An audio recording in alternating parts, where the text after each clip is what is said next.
In this video from CountLab, we're taking a quick look at the SEC code message you can get on the CountLab 2 cash register.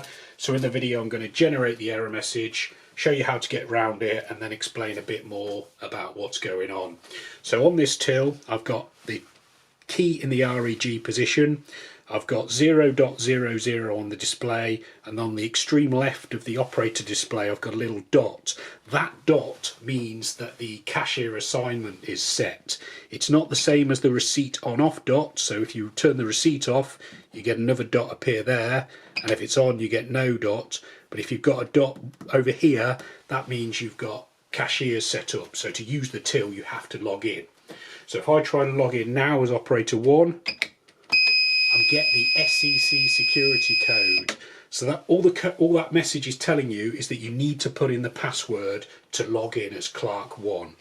If you don't know the password, you've got a problem.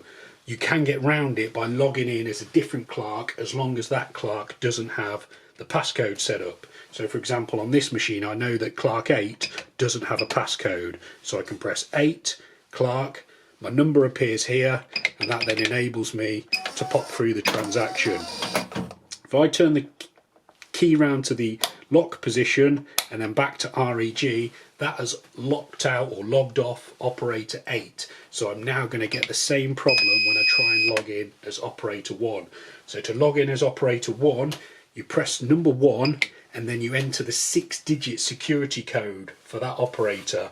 On this machine it's 1, 2, 3, 4, 5, 6. Then press the clerk button and you can now use the till as operator 1. Okay, I hope that video has been helpful. We've got plenty more videos showing you how to get the best out of the CountLab cash registers. Some of those videos will be appearing on screen now, so you're welcome to check those out. You can also subscribe to this YouTube channel or visit countlab.co.uk for more. Thanks for watching.